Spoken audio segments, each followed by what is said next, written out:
Este último año tuve la gran suerte de poder trabajar con uno de los grandes compositores de Argentina y Latinoamérica, y él tuvo la amabilidad de concederme esta entrevista para poder meternos un poco dentro de lo que es toda la industria del cine, cómo es componer música para grandes proyectos, qué recomendaciones pueden tener las personas que quieran estar empezando en este mundo, información realmente útil para todos los que queremos hacer música para proyectos audiovisuales. Así que no se pierdan esta entrevista con Emilio Kauderer.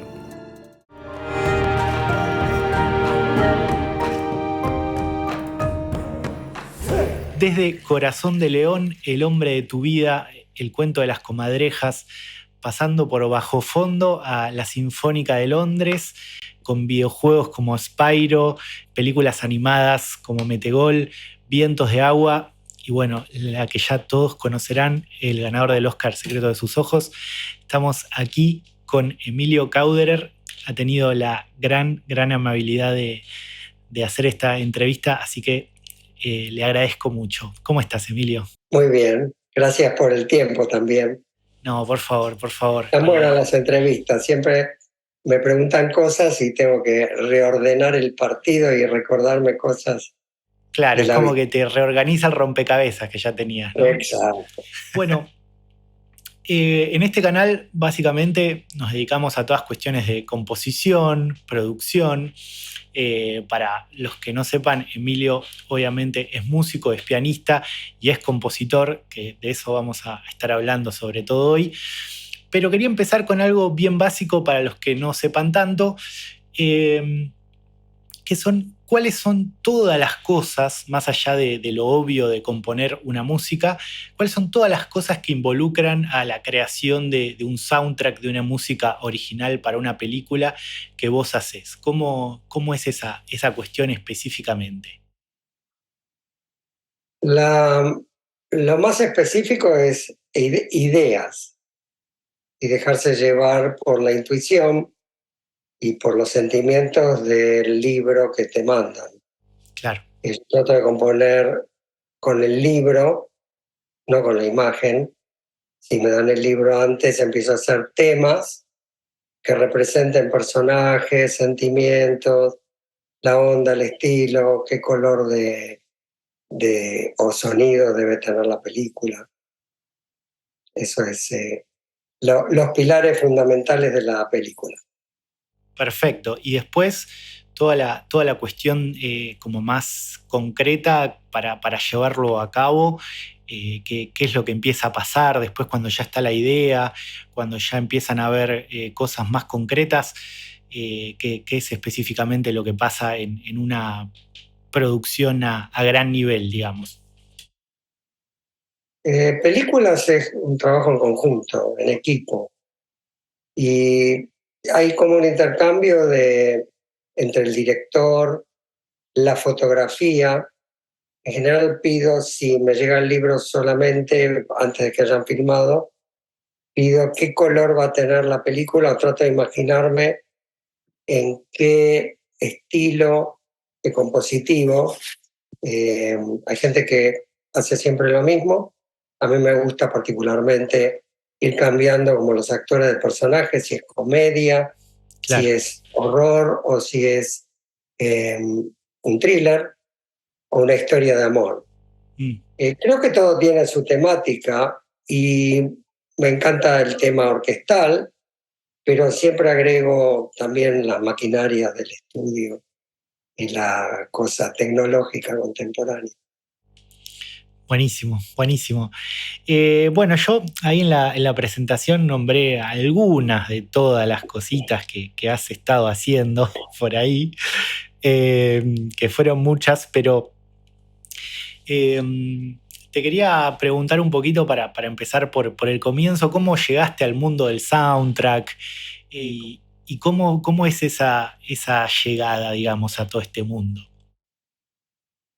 Como en las buenas películas es una cosa del destino o la suerte del destino, pero estaba trabajando con Cacho Castaña haciendo Mirá, un disco y entonces abrió la puerta uno de los gerentes de Microfón y Héctor Olivera, que era de Aries, y me preguntaron si me animaba a hacer la discoteca del amor. Y entonces le digo, bueno, sí. Ya habíamos hecho con Cacho Castaña otra película juntos, tocando como arreglador y todo eso. Los hijos de López se llama esa película. Mira, Y entonces me ofrecen hacer eso, y hasta entonces yo producía discos comerciales. eras productor Luis 100%, Aguilera, digamos. sí, Los Cinco Latinos, Sergio Denis, ¿qué más? A ver, eh, de toda esa parte comercial y con micrófono. Había ido de gira con Rafael Acarrá, con Camilo Sesto, un montón de rutas y conciertos. Y desde ese momento trabajé en lo que sería más compositivo, canciones. Yo sabía hacer canciones, arreglar canciones, y me imaginé todas las cosas con melodías. Mm. Y la discoteca del amor tiene algo así tipo muy western, y se me ocurrió hacer un western. No terminé la discoteca del amor y me dice Olivera, mira, Aristarain también está haciendo algo que se llama Tiempo de Revancha. Si te animás a hacerlo. Y efectivamente, la discoteca del amor es una comedia y una cosa entre thriller y divertirse. Y Tiempo de Revancha es una cosa más seria. Claro, Y se me ocurrió la locura de llamar a la Camerata Bariloche espectacular. y grabamos esa maravilla de película que es uno de los orgullos más grandes de mi carrera. Qué lindo, qué lindo. Y ¿Esto qué año estamos hablando para tener una referencia? 1981. 81, claro.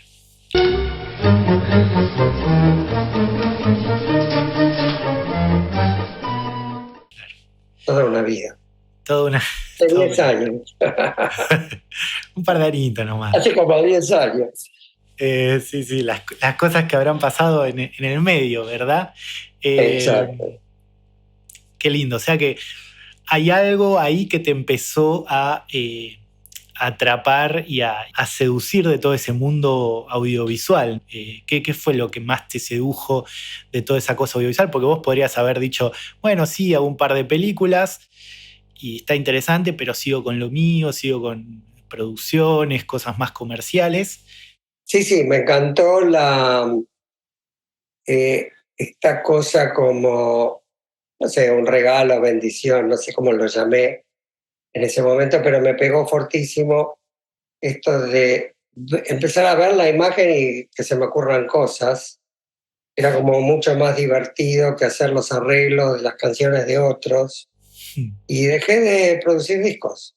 Dejaste Eh, completamente en ese momento. sí, sí, sí, completamente. Hice un par de giras con grupos comerciales, pero eh, por ahí, por el 84, unos años después, mientras estaba haciendo Made in Argentina, que es sobre ese tema de el que se va y el que vuelve, que es basado en la obra de Made in Lanús, Claro. me fui. Me fui con una invitación porque estaba trabajando para Columbia Records y Microphone, una invitación a encontrarme con Julio Iglesias. Mirá vos, mirá vos. Y, y ¿quién era? López, creo que era el capo de Columbia. Me comenta y me pregunta si quería hacer giras. Y le digo, no, quiero hacer los discos. Bueno, no, ya tenemos el productor y todo. Y no me interesó ir de gira. Me Ir de interesaba, gira, vos estabas tocando el piano, tocando teclado así, claro, dirigiendo. dirigiendo. Yo fui director musical de Sergio Denis, de Laureano Brizuela, de Cacho Castaña. Así que me gustaba eso mucho, pero esto de estar estudio, escribía, en esa época se escribía notas. Así sí, me fascinó, me sigue fascinando. No me cuesta decir que no siempre Claro, a las claro. películas y sigo trabajando. Tal cual. Diarios. Tal cual, sí. Doy fe, doy fe. Yendo a esto, ya más el tema este específico de la composición, ¿alguna música o película que tengas un cariño especial, recuerdo? Casi todas tienen como un balance muy parejo. Para mí, Un lugar en el mundo fue muy emotiva. Cuanto más emotiva la película, más me enamoro de lo que Claro, hice o de lo que hago en ese momento, y el recuerdo de la parte creativa. Tiempo Revancha fue fascinante, Un lugar en el mundo también, El secreto de sus ojos, Metegol, como un desafío enorme, donde pido a productores argentinos y españoles, quiero la Sinfónica de Londres.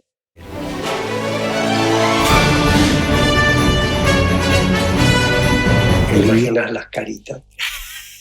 ¿Cómo fue esa negociación?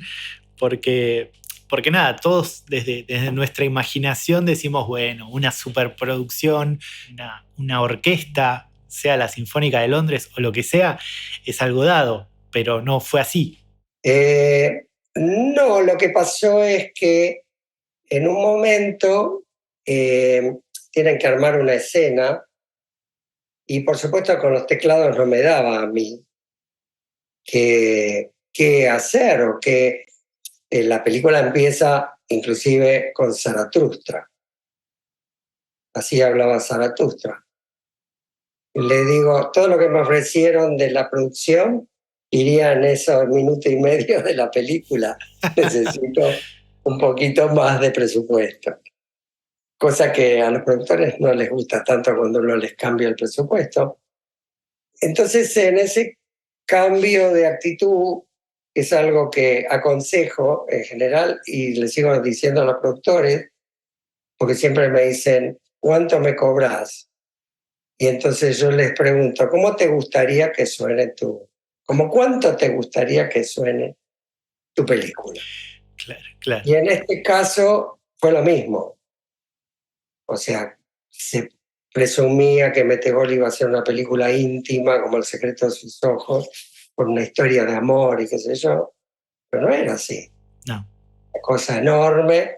Y realmente la animación necesita música de A hasta la Z, todo el tiempo, sin parar. Y necesita algo que sea grandilocuente, que sea un personaje. claro.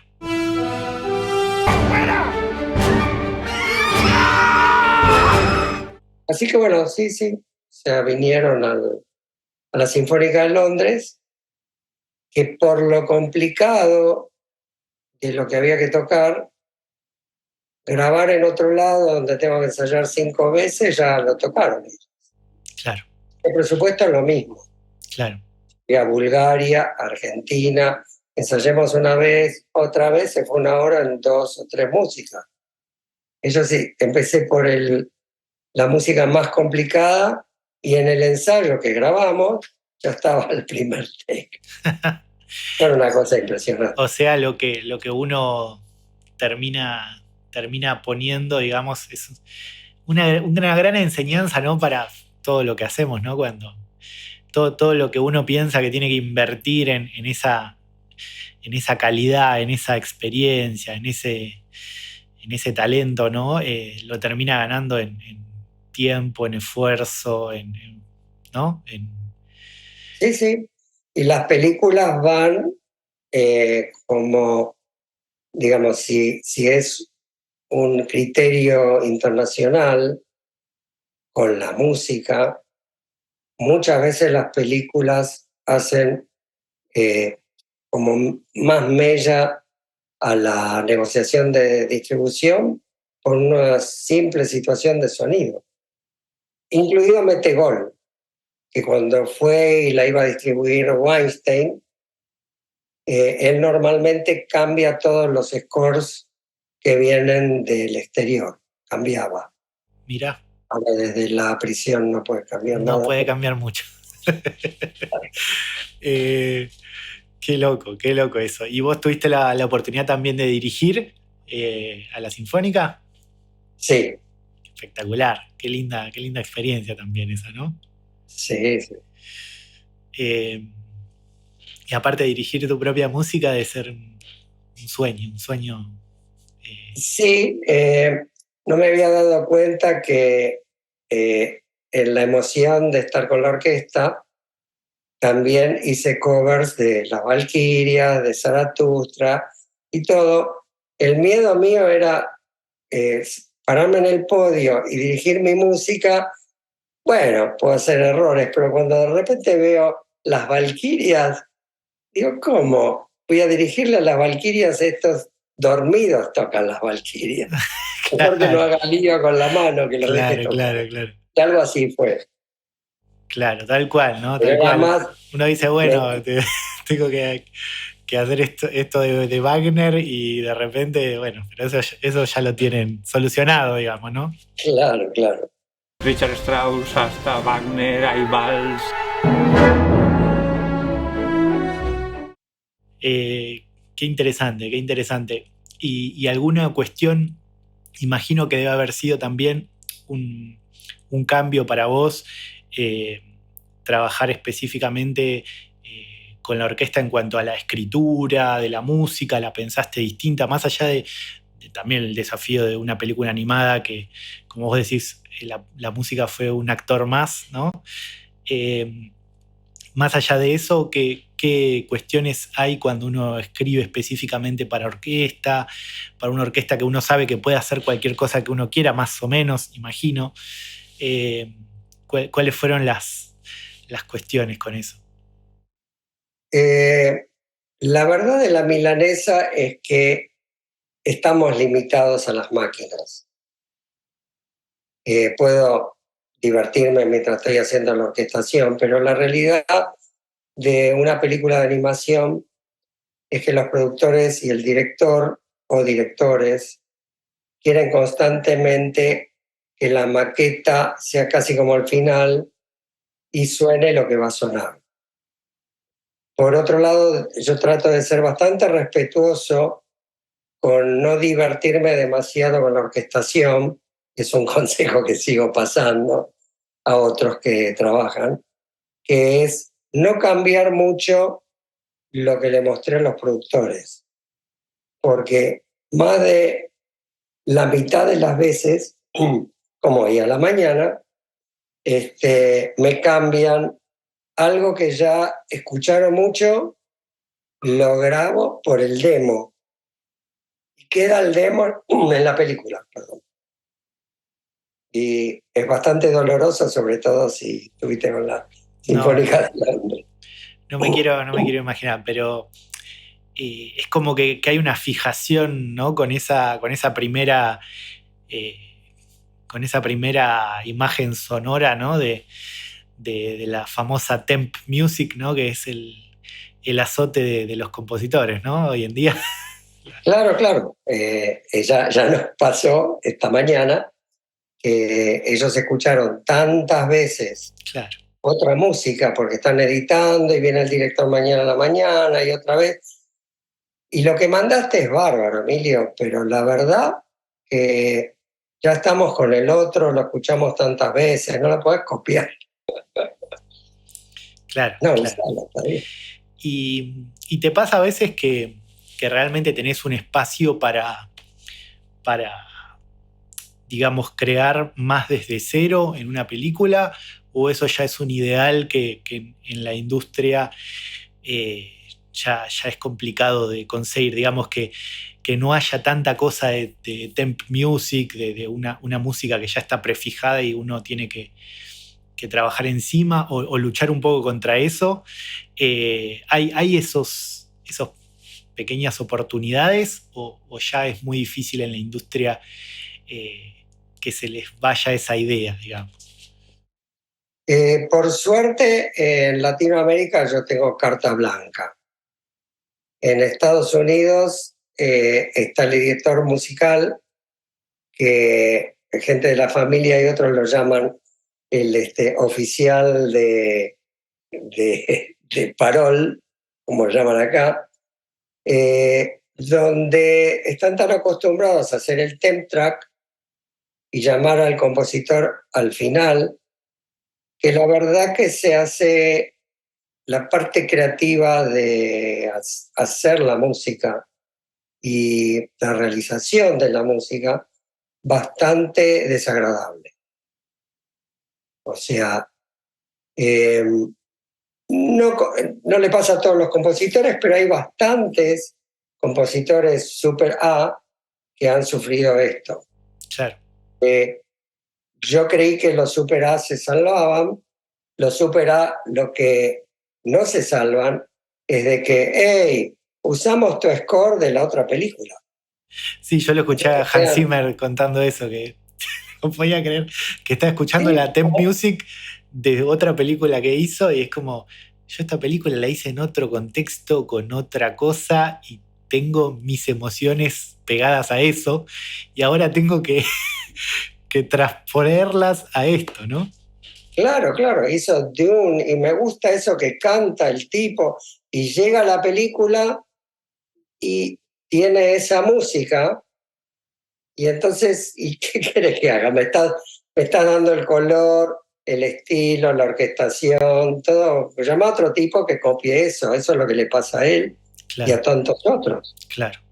Y se hace bastante desagradable esa parte. En México, España y Argentina, por suerte, me llegan las películas o las series y yo hago donde se me ocurre y con un rango de éxito bastante alto.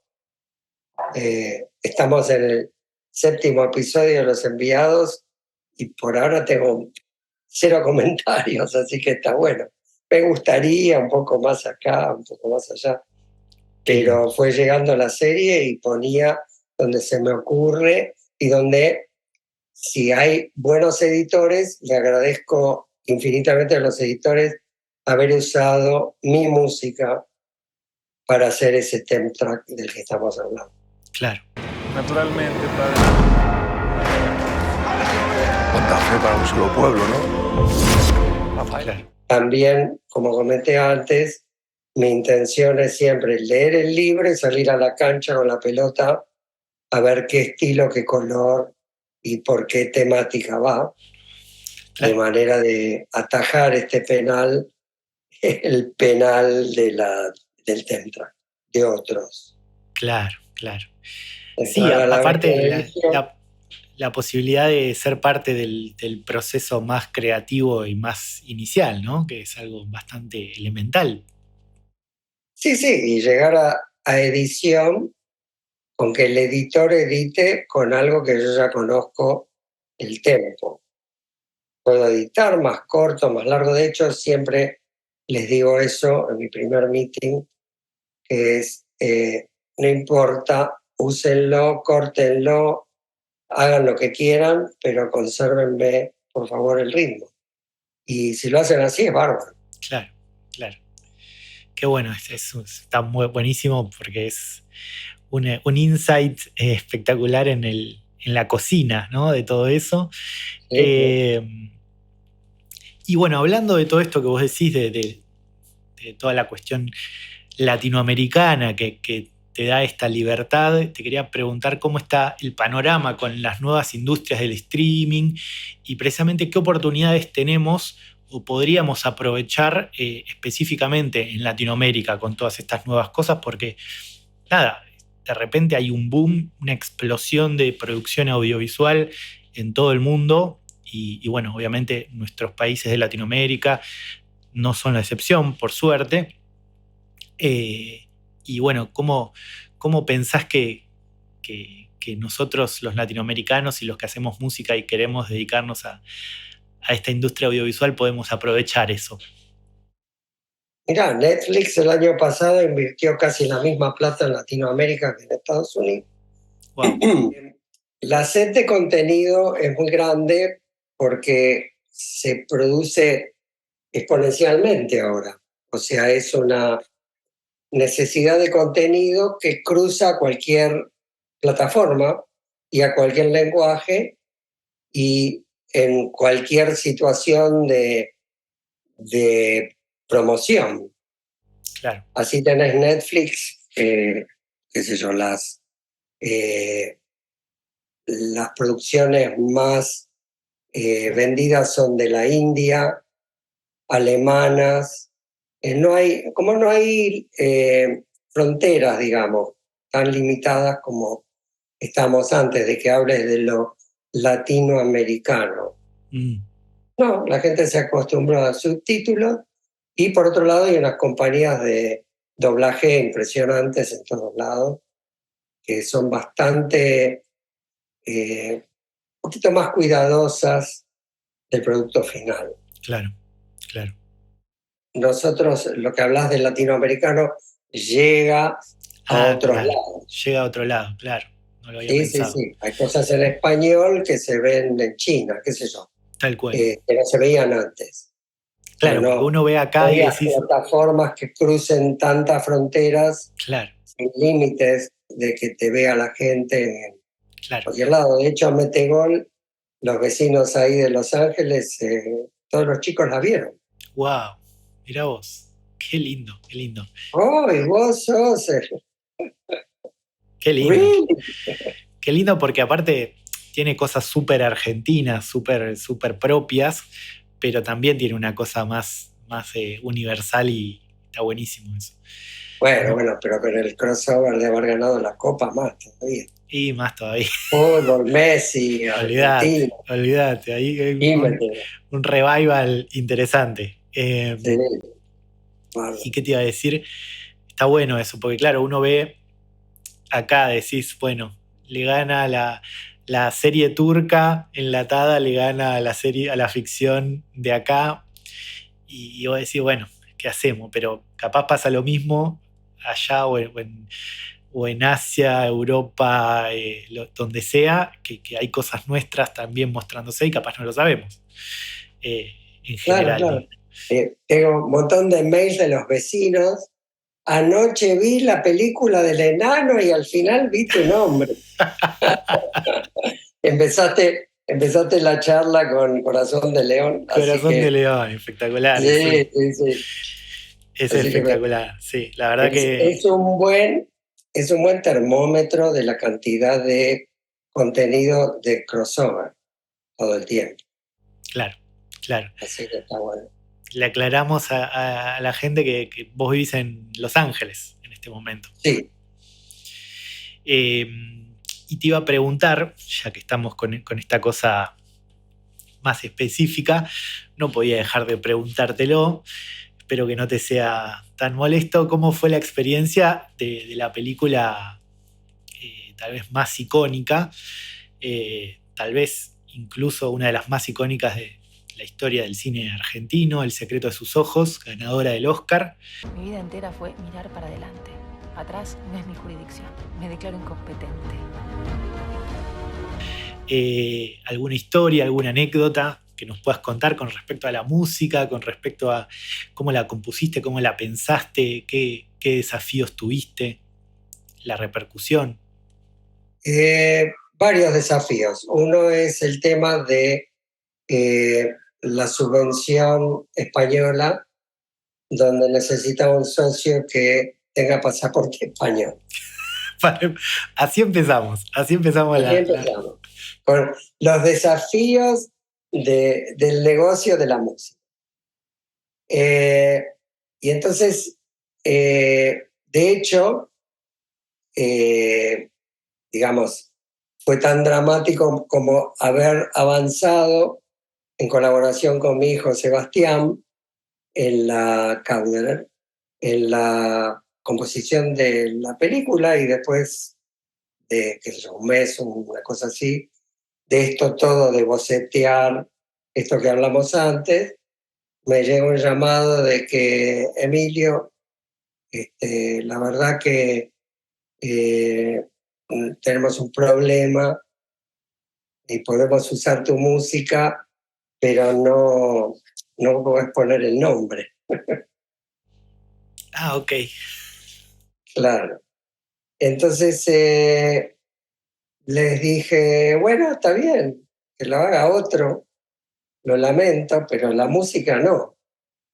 Yo no les doy la música, que otro haga la música. Y entonces buscaron a otros, por supuesto, Juan quería, ya los temas estaban hechos, Claro. o más o menos avanzados, y entonces me acordé que se había mudado mi amigo Federico Jusita a España. Mm. Entonces a las 4 de la mañana, una cosa así, me despierto y digo, no, compartamos y sigamos viaje con la película. Y lo llamo y le digo, Fede, ¿tenés el pasaporte? No, pero me está por llegar. Esto referido a toda la cuestión de que hay una necesidad de que las personas involucradas en la película tengan pasaporte español porque es parte de la necesidad del financiamiento que da España. ¿Es así eso? Exacto, sí, sí, es un tema colonialista importante, donde no te doy la plata si no sos nacido acá o residente acá y tenés el pasaporte. Claro. Una Claro. cosa que me costó como 12 películas y la verdad que lamento no haber estado a la hora indicada, en el lugar indicado, cuando pasa el carrito de la suerte, porque el rey le dio el pasaporte a 6 personas, creo, incluidos Lupi, un montón de gente que había hecho un aporte cultural, como yo, Claro. a la filmografía española, y él se los regaló. Pero bueno, yo no estaba en la canasta y no había ido a San Sebastián tampoco. Claro. Así que perdí ese carrito de la suerte. Colaboramos con Fede, Federico hizo un trabajo de producción y de composición magistral. Hasta ese entonces el tema estaba por la mitad, una cosa así, y él siguió viaje con eso de una manera divina. Nos dolió a Juan y a mí, a Juan Campanella y a mí, que él tenga que subir a agarrar todos los premios, pero bueno, ni modo, como dicen en México. Bueno, Me no te preocupes siento... que nosotros estamos muy contentos que seas argentino, así que en ese sentido, Yo también. en realidad le, le debemos mucho agradecimiento también desde las producciones a España por el aporte también que ha hecho con nuestra propia industria, pero bueno, es la historia del primer mundo y del tercer mundo, ¿no? Que no escapa a nada. Y con respecto a la música en sí, específica del secreto, ¿alguna repercusión, algo que recuerdes, cosas que pasaron? Sí, nos llevamos todos los premios, habidos y por haber. Espectacular. No tengo ninguna otro que habernos divertido un montón y de que se haya tocado en el centenario, y Pusir hizo no sé cuántos conciertos con esa música, y la música trascendió por sus temas. De hecho, Dudamel la tocó en el Hollywood Bowl con la Filarmónica Claro, de Los Ángeles. claro, Para nosotros es como el Oscar, claro, así claro. que divino. Espectacular. Y bueno, te quería preguntar también específicamente, aprovechando un poco toda tu experiencia, todos tus trabajos, ¿no? ¿Qué le recomendarías a alguien que está empezando a meterse en este mundo de la música para cine, para series? ¿Qué cosas tiene que saber, que aprender? ¿Qué cosas tiene que empezar a ejercitar, digamos, en todo sentido, desde lo musical, desde lo interpersonal? ¿Qué le recomendarías a esa persona? Mira, me haces acordar, en el 2019 fui a dar un masterclass en Ucrania, de todos los lugares, y creí que iban a ser unos 30 chicos, una cosa así, y fueron como 150, y yo iba como a explicar cómo podés hacer técnicamente y las películas, y qué hablar con los productores y qué no hablar con los productores. Y no sé qué me inspiró a realmente pelotear más. ¿Qué, qué haces cuando alguien, un productor o un director o un profesor, te dice, ¡ay, qué gran talento que tenés! Esto desató como 1 hora y media de preguntas y respuestas y puteadas acaloradas, porque realmente, ¿qué haces con el talento? ¡Qué talentoso que sos! Claro, Y la realidad de eso es cómo te sentís vos, que sos más artista, y cómo aprendés a usar tus herramientas para poder proyectar lo que vos tenés adentro hacia afuera, lo más lejos posible. claro. Es esto que acabamos de hablar también. Cómo una cosa que fue a la película y es un tema, El secreto de sus ojos, terminan con la Filarmónica de Los Ángeles. ¿Cómo haces todo ese camino? ¿Cuál Claro. es el misterio de ese camino? Y realmente es una cantidad de coordenadas de creer en vos mismo, la pasión que le pones a lo que vos haces, cómo se vende esa pasión en una reunión. De eso no se habla tanto, de la pasión en la Es una reunión. materia, claro, el decano de la universidad me dijo, te acompaño, te presento y me voy. Y él se quedó pegado en esto, que yo aprendí, o sea, aprendí con esos alumnos. Esta cosa que me falta, habría que hacer una materia de la calle. Claro, ¿Cómo lo llamás al director? Hola, les decía ella, yo soy Emilio y me dice mi profesor que soy muy talentoso. Usted me tiene que tomar, y realmente es algo así. Y de hecho hay muchos directores que colaboran con otros directores que vi las cartas, y la carta al director, que a muchos le parece una boludez, destila una pasión enorme por lo que están haciendo. Ahora, ¿cómo comunicar eso? Es un tema, pero es un tema básico de creer en vos mismo, claro, de divertirte con lo que vos haces, de realmente estar conectado con eso que yo lo llamo la diversión de la composición, esa pasión que me agarró de que hoy se te ocurren cosas, contame cómo se te ocurren cosas. No te puedo contar cómo se ocurren cosas, hacé hasta que de alguna manera aprendas o te reverbere en vos mismo, ¿no? claro. No tan fácil, no es tan fácil, pero es un buen comienzo. Así como me preguntas vos, tengo bastante gente que llama mensualmente, che, yo me quiero mudar a Los Ángeles, y yo les contesto que te traigo una gran pasión. Esa es una. Y la segunda es, ¿cuánto trataste vos en tu país? Porque cualquier país, de España o de México, Claro, o donde me llamen, ¿cuánto trataste en tu país en ser el mejor? claro, Bueno, el mejor.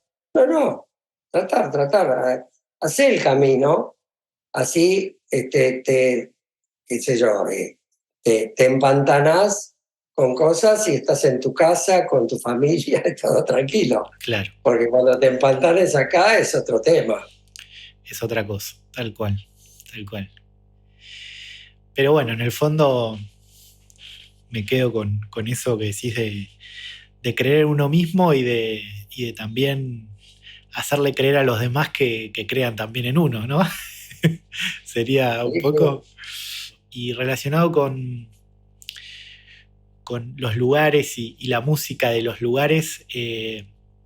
Decime si es así, vos tenés una relación bastante estrecha con el tango, ¿no? La música de acá, y tuviste, digamos, una intervención con Bajo Fondo. Sí, trabajé en el primer álbum y eso también es todo un anecdotario, donde yo toqué con Arcoiris un par de conciertos. Mirá vos, no sabía. Así que nos conocemos con Gustavo de nuestros 18 años, hace como 10 años que nos conocemos. Qué loco. Entonces, esa relación quedó de por vida y la casualidad es que me empecé a divertir en las horas de la noche componiendo cosas de jazz con cosas tecnológicas. Claro. Y empecé a hacer unos temas en donde estuvo Mike Stern, un montón de artistas invitados. Entonces, cuando termino, qué sé yo, 4 o 5 tracks, se los llevo a Gustavo. Che, te quiero mostrar una cosa de una banda tipo entre Weather Report y algo un poquito más contemporáneo, con máquinas y latas, como lo llamo yo, ¿no? Claro. Hice un montón de cosas con las latas. Y él me muestra 4 temas de Bajo Fondo impresionantes. Lo enganchaste justo en ese momento, digamos. En ese momento. Y entonces yo seguí con la cosa de jazz. Gustavo me dice, no lo largues. Y yo le pido, ¿puedo participar de esto? Bueno, tráeme, si me gusta. Y así fue que hice Maroma, que llevé 3 o 4 temas más y quedó en el álbum producido por él. Qué bueno, qué bueno. Y Campodónico. Quedó divino y bueno, ganamos un Latin Grammy con eso y estoy muy orgulloso de ese proyecto. Hermoso. Y la paradoja es que Alejandro Kauder, mi hijo, terminó haciendo Arrabal con Bajo Fondo en Boston, en Colombia. Re loco, re loco. Qué lindo todo eso. Y yéndonos un poco con esto que hablás, relacionado a la tecnología, un poquito, aunque sea, sé que es algo muy largo, pero ¿cómo te relacionás con la tecnología en la música? ¿Qué cosas son las cosas que te parecen a las que hay que prestar la atención hoy en día? ¿Cómo es la cuestión? Vos que estás ahí metido. La tecnología es fabulosa. Yo creo que si Mozart hubiera tenido una Mac, hubiera compuesto toda la música para todos de todo. Y se hubiera terminado la Le música. faltaba la Mac, ¿cómo nadie se la llevó? La 512. A mí me fascinó la cosa. Daniel Freiberg estaba mostrándome por primera vez la Mac. Ponía un disquete y de alguna manera él podía secuenciar. Me fascinó esa cosa de poder superponer más allá de la cinta con sus canales, de tener más sonidos. Y a mí siempre me gustó el jazz y armé una banda para digamos, conciertos y un ciclo que se llamaba Jazzología,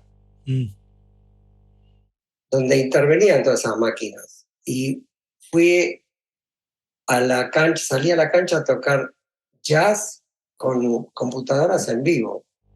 Wow. Y Marilina Ross vino a verme y me ofreció hacer una serie de conciertos con Dora la computadora. Que no era todavía la exploradora, era la computadora. Claro. La demencia mía, que debe ser del grado de pretender que me voy a parar enfrente de la London Symphony y dirigirlo, con éxito, fue que terminamos haciendo Marilina una Badía y compañía a las 9 de la noche, prime time. Tremendo. con toda una serie de teclados y Dora la computadora y yo dirigiendo los teclados.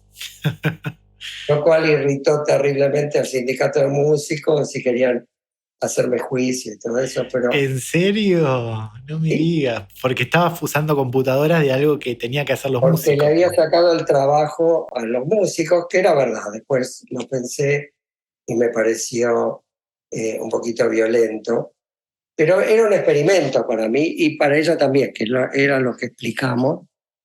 El sindicato de músicos siguió viaje y entonces mi abogado terminó sacándolos de encima con el tema de que yo cobré por todos los músicos reemplazados. Qué loco, ¿no? Ya en ese momento empezaba el La guerra. tire y afloje, ¿no? Entre las computadoras, que ahora se va a venir interesante con la inteligencia artificial. Pero bueno, ya veremos lo que pasa con eso. Es No, otra. con la inteligencia artificial va a ser muy fácil. Haceme una música como El secreto de sus ojos y que suene con esto y con lo otro. La tecnología creció tanto que a mí me cuesta mucho trabajo ir y grabar la orquesta porque no va a ser tan exacta como lo que hice con las máquinas. Tal cual. Sí, es un tema ese.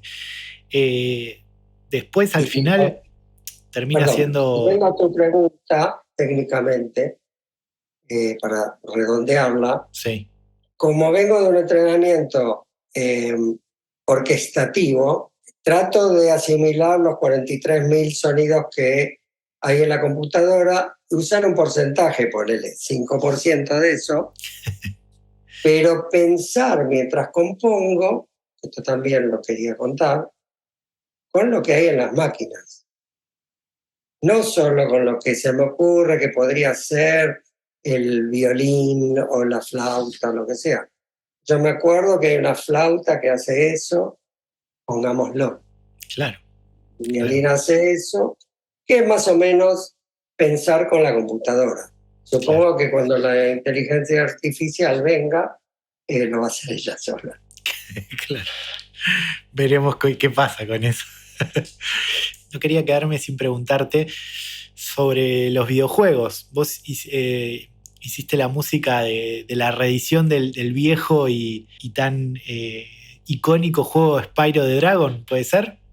Sí, sí, sí. Que fue uno de los viejos, por lo menos en mi infancia era uno de los juegos más icónicos que había ahí en la Play. Y ahora se hizo la reedición, ¿no? Y cómo fue, cómo es el tema de los videojuegos en contraste con el cine, cuáles son los desafíos que genera.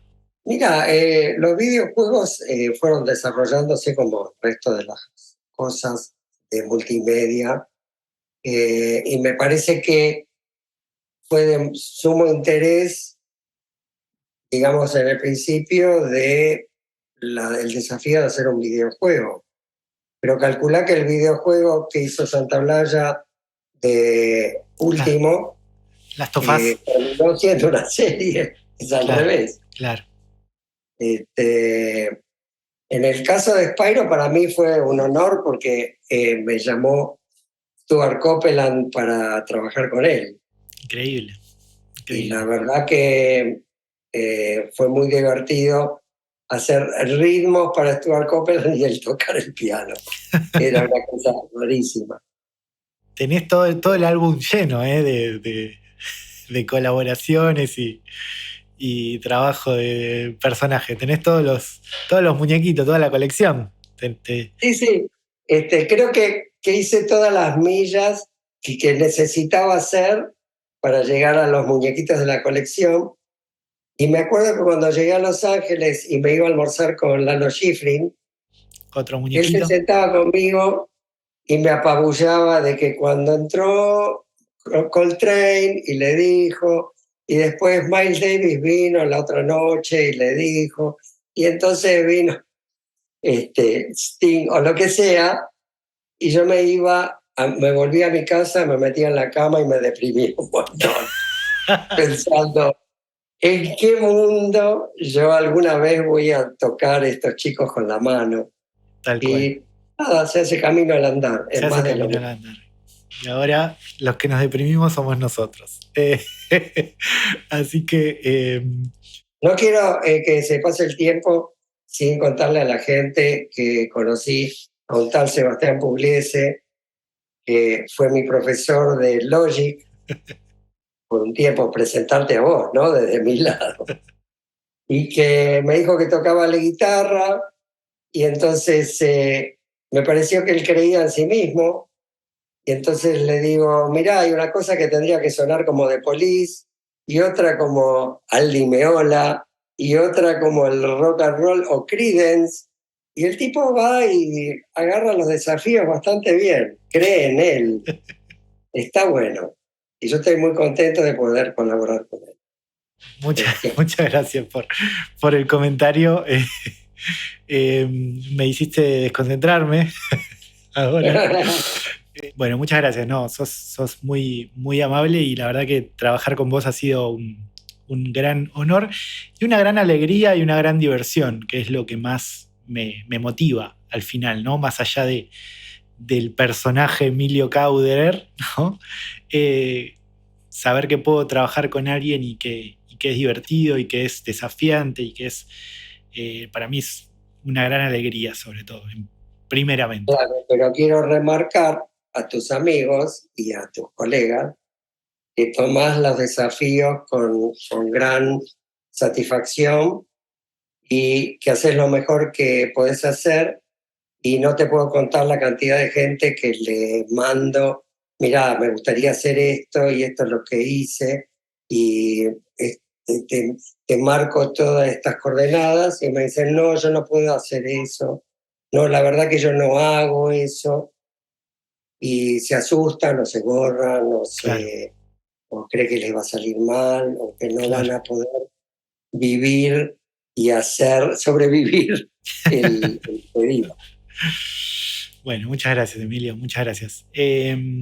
Nada, te quería preguntar un poquito qué cosas estás viendo vos en la industria que te parezcan interesantes, qué cosas hay que prestarle atención a nivel musical, que te parezca que está bueno, que va a ir por ahí también la industria, qué cosas están, digamos, marcando un poco de tendencia en todo lo que va a ser la música, en todo lo que va a ser, saber tu opinión y tu mirada sobre eso.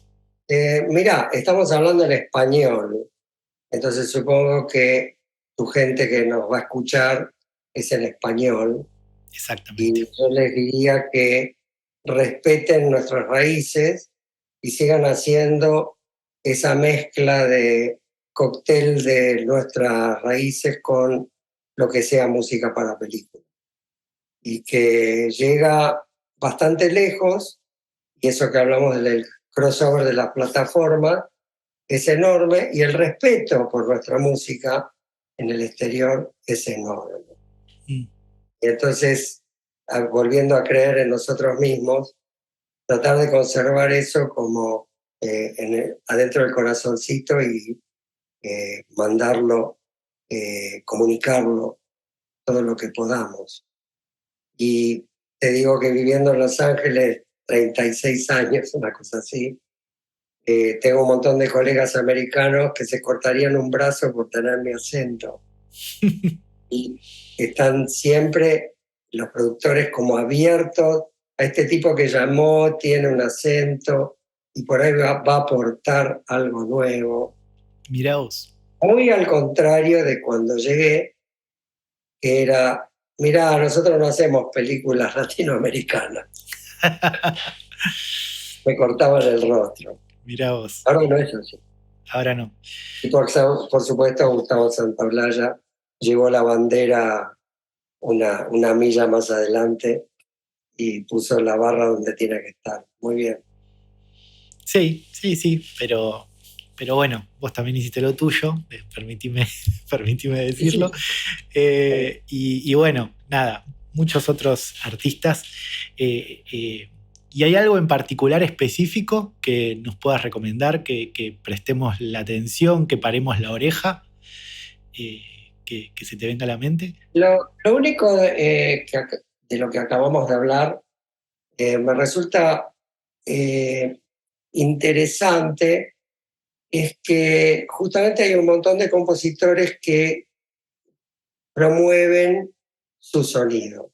Mm, Yo tengo un sonido o dos y hago eso. Y yo me divierto haciendo un montón de personajes. De hecho, el personaje de la comedia no es el mismo sonido del personaje del thriller, que no es el mismo sonido del personaje de una película de horror. Y a mí me divierte mucho que me den un libro y sea ese personaje. mm. Y me siento muy honrado y muy orgulloso de que me llame un productor hace 2 semanas, me dé una comedia y te molestaría si al mismo tiempo te doy una película sci-fi, ¿te la bancás? Le digo, con todo gusto. Y eso, ponerme el personaje de uno y el personaje de otro, es algo fascinante. Qué bueno. Y no sonar en uno de los dos igual a nadie, o igual a todos. Qué bueno. Bueno, te agradezco infinitamente este tiempo que te has tomado, que es un gran aporte. Así que, en serio, muchas gracias de corazón, Emilio. Gracias a vos, Sebastián, y gracias por la oportunidad y muy linda interview. Bueno, muchas gracias. Gracias. Muchas gracias. Me costó un poco porque no tengo mucha experiencia. Pero como el resto de los desafíos, lo llevas altanero y tranquilo.